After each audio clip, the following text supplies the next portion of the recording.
Supreme court बहुत proactive है। वो हिंदुत्व क्या है इसकी परिभाषा बताती है। लगता है काला कोट पहन के सारा ज्ञान इन्हीं को प्राप्त है।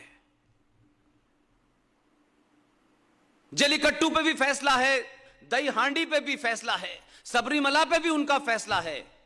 लेकिन 27 कुरान शरीफ की आयतें जिन्हें 31 जुलाई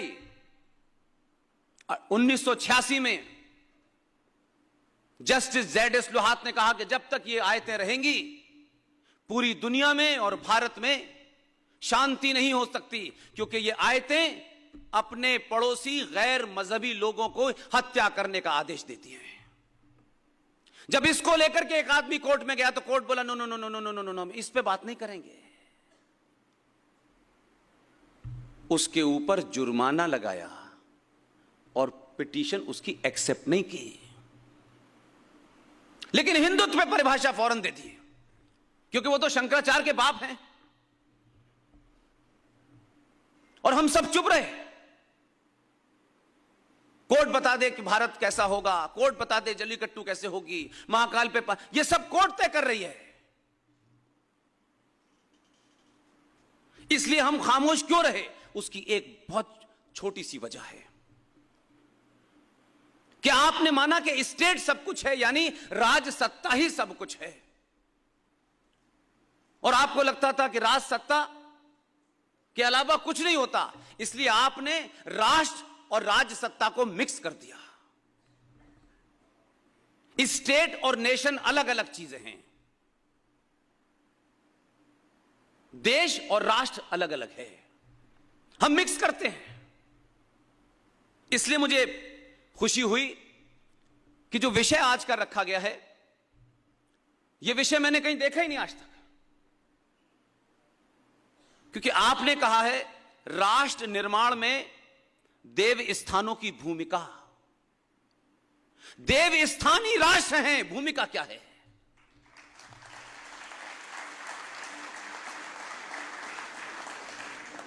राष्ट्र क्या है और देश क्या है, बहुत बारीक सी लाइन नहीं है, एकदम अलग अलग है। इसलिए हमारे लिए राष्ट्र महत्वपूर्ण है, देश महत्वपूर्ण नहीं है। इसमें चाचा नेहरू भी आए, इसमें ऐसे भी प्रधानमंत्री आए जो स्पीच देते देते सो जाते थे। इसमें कोई 40 दिन के लिए आया, कोई 2 महीने के लिए आया। इसमें ऐसे ऐसे विदेश मंत्री आए जो भारत देश को रिप्रेजेंट कर रहे थे यूएनओ में, क्योंकि वो जिस सत्ता के जोड़ तोड़ से बनते थे उनके लिए सत्ता ही सब कुछ थी। लेकिन हमको रिप्रेजेंट करते थे, हमारे लिए शर्म की बात थी। ऐसे मूर्खों को, बेवकूफों को हमने सत्ता तक पहुंचा दिया जो हमारा रिप्रेजेंटेशन यूएनओ में जब करते थे। उनसे कहा आपकी बारी है, भाषण पढ़िए। वो पता नहीं कौन सी दुनिया में खोए थे, उठे भाषण पढ़ने लगे। आधा भाषण पढ़ गए तो फॉरेन मिनिस्ट्री का सेक्रेटरी भागा, सर बदल लीजिए, ये पुर्तगाल का है, आपका नहीं है। ये शर्म की बात है एक राष्ट्र के रूप में। लेकिन किसी ने सवाल नहीं खड़ा, ये डिस्कोर्स नहीं बना। क्या फर्क पड़ता है, वो जो कर रहे हैं करने दो, वो हमको रिप्रेजेंट कर रहे हैं भाई।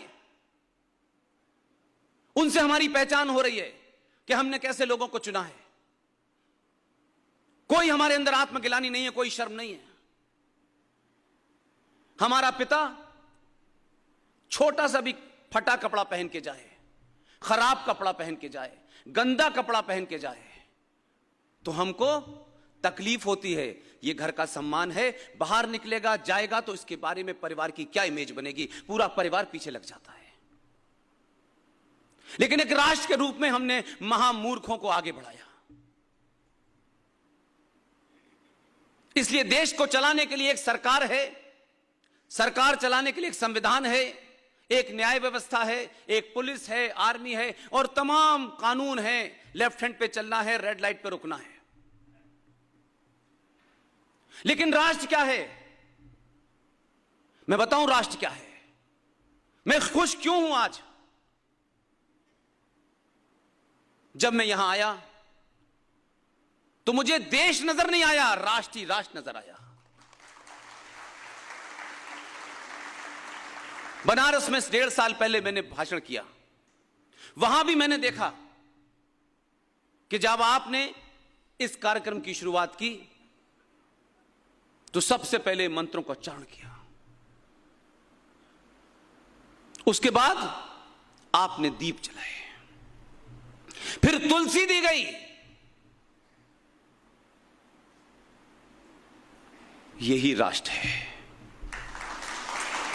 इसलिए राष्ट्र आपके सरोकारों से, परंपराओं से, आस्थाओं से, मंदिरों से चलता है और इनको हम तय करेंगे। कोई सरकार नहीं तय कर सकती, कोई काले कोट वाला तय नहीं कर सकता।